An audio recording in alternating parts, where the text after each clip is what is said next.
This, Lois, is my new food truck. When visiting other countries, street food is one of the easiest and cheapest ways to get a taste of as many traditional food items as possible. For all you foodies out there, we've put together a list of the top 10 best street foods around the world. Are you hungry? You want to get some food? Jerk chicken in Jamaica. The only jerk around here is the spicy marinade on this Jamaican chicken. The next time you're in Jamaica, don't spend your entire vacation drinking your troubles away at your all-inclusive resort. Granted, that does sound amazing, but you'll be missing out on a fantastic cultural and culinary experience. On the streets of Jamaica, you'll find several jerk huts, that is, places where you can purchase their world-famous jerk chicken. This chicken gets its name from the process through which it is prepared. Jerking the chicken, essentially poking it with a sharp object, Now put it down before you poke somebody's eye out. makes it extraordinarily flavorful. This flavor is further enhanced by a sweet and spicy marinade. This method of cooking is what gives jerk chicken the smoky taste that has people from all over the world swarming to get their hands on some.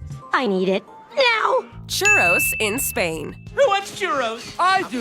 Yes. Sure, churros are a street food staple, but the ones you can buy on the streets of America don't hold a candle to the ones you can get in Spain. If you've never had the pleasure of eating a churro before, this delicious Spanish dessert is a fried choux pastry. Think fried donut stick that is sprinkled with sugar. If for some reason you're still not convinced, they're typically served with melted chocolate, which can be drizzled over them or come on the side for dipping. Churros originated as a snack food, making it acceptable to eat them at any time of day. Lady, you sold me.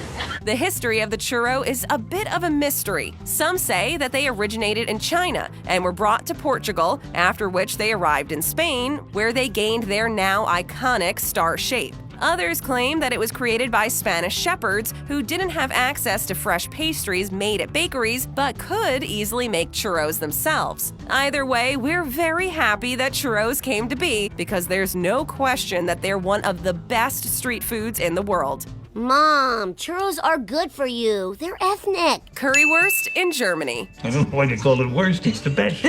If there's one food Germany is famous for, it's probably sausage. So it's no surprise that that's what the country is making this list for. Currywurst is prepared with pork sausages.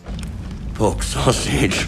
As you may have gathered from the name, there's quite a bit of curry involved in currywurst. So if that's not your thing, maybe skip this one. However, if you're a fan of curry, you'll probably love this dish because the sausage is covered with both curry ketchup and curry powder. Depending on where you buy it, the sausage may be served whole or sliced into smaller pieces. Currywurst usually comes with a serving of fries, which we can all agree makes everything better. This street food was first created in 1949, and since then it has become hugely popular, with approximately 800 million currywursts being eaten in Germany each year. That's a lot. Calzone in Italy. Pizza is your grandfather's calzone. This food item originated in Naples, which also happens to be the birthplace of everyone's favorite meal, the thin crust pizza. This fact is no coincidence, since calzones are, in theory, basically just folded over pizzas. However, the experiences of eating these two meals are different enough that they are not as interchangeable as they may seem.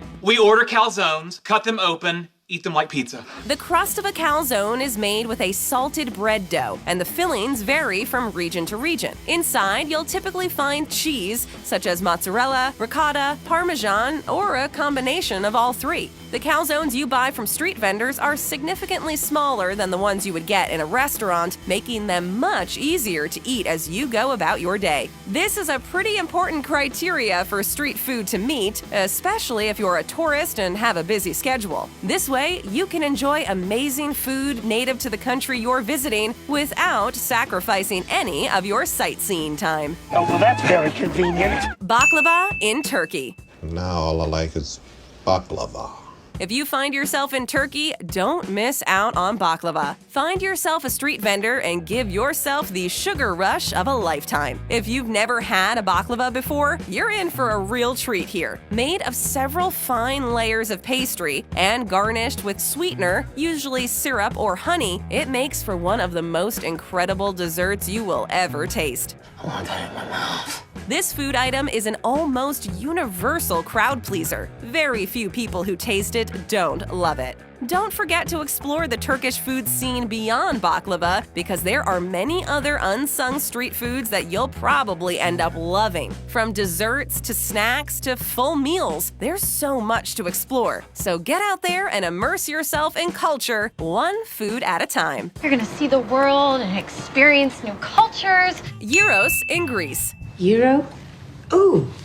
Gyros can be found in food courts everywhere, but you don't know what you're missing until you've tried the real thing. And that's saying a lot, because the American gyro tastes pretty incredible. The word gyro refers to the way the meat is prepared. The meat, which is usually either lamb, chicken, or beef, is cooked on a vertical rotisserie. It's sliced directly off the rotisserie to be served when you place your order. Rotisserie style. It can be seasoned with pretty much every spice you can imagine, from garlic powder and oregano to cinnamon and cumin. The meat of your choosing is then wrapped in a delicious doughy pita and topped with tomato, onions, and lots of tzatziki sauce. Gyros make for a pretty filling meal, which is ideal when you're a tourist, as they'll keep you satisfied as you go about your busy day, or lazy day of lounging by the beach, whichever you prefer. I suggest the latter. Poutine in Canada.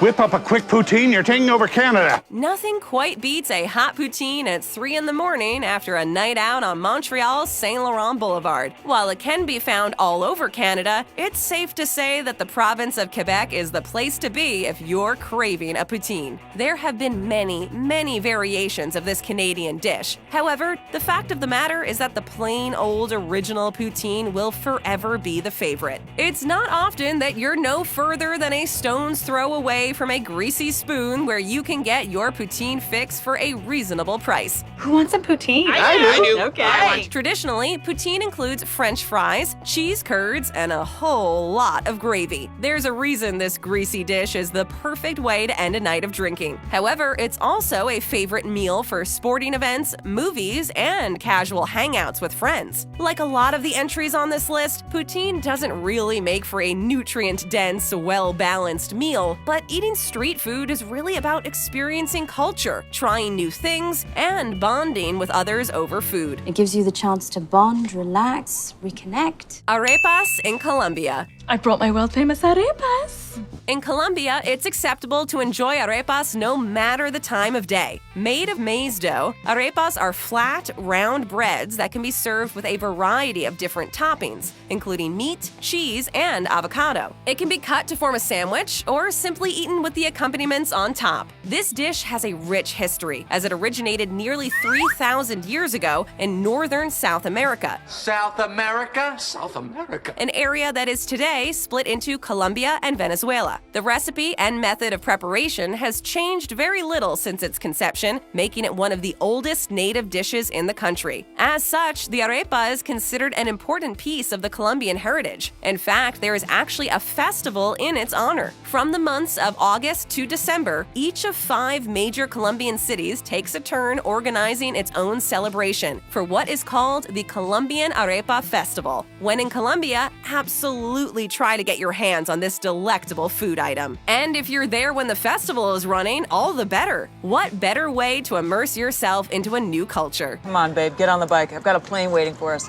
Pommes frites in Belgium. French fry is good, but pommes frites. Even though it's what it sounds like, pommes frites are not fried apples, although that actually doesn't sound horrible. No, pommes frites are in fact French fries, but they're not just any French fries, they're fried twice. It makes sense that Belgium would be home to some of the world's best fries, as it may actually be their birthplace. That title is up for debate, as France would like to claim it for itself as well. Regardless, the Belgians have been making fries for a very long time, time, and they've gotten very good at it. Practice makes perfect, Bobby. To make the experience even more enjoyable, street vendors will offer you several options of condiments. There's the traditional ketchup and mayonnaise, but if you're feeling adventurous, you can dabble with some of the Belgian sauces provided. If you try a different sauce each time, it will always be a new experience. That way, you'll never get bored of pommes frites. Not that anyone has ever gotten tired of fries before, but you get the idea.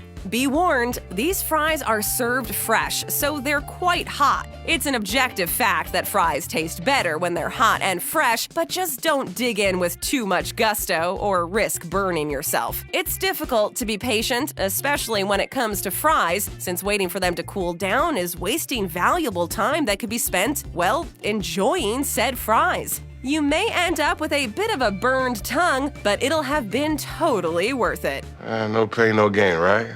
Hot dog in the United States. Hot dogs are getting cold. Hot dogs? How could we go an entire video about street food without mentioning the American hot dog? Every movie or television show set in New York City will show one of the characters buying a hot dog from a street vendor at some point. It's inevitable. Hot dogs get a lot of hate, but if they're made right, they can make for a delicious meal. Why is it so delicious? It's really the toppings that make the hot dog. The options are endless. There's your classics, ketchup, mustard, and relish, but there's also cheese, chili, and cabbage. Regardless of your taste, pretty much everyone can find a garnish they enjoy. Hot dogs are the staple foods of county fairs and sporting events, but they also make for a convenient meal for anyone on the go. Hot dog vendors are especially prominent in big cities like Detroit, Chicago, and New York. Whether you're in the city for pleasure or business, you might find yourself in a hurry, and hot dogs are the perfect way to get a meal in while still having time to accomplish everything on your to-do list. Additionally, maybe it's because they bring back memories of barbecues, but there's something about hot dogs that elicits feelings of summertime. Celebrate the arrival of warm weather by rounding up a group of friends and going to enjoy some of this amazing street food. You can carry your food with you as you explore the city, or you can find a park bench and simply sit and talk. Either way, there's nothing better. Best day of my life. Stay right here and check out more of our great videos. All you have to do is tap that screen. New to our channel and don't want to miss out? Then hit that subscribe button and ring that bell to join our notification squad.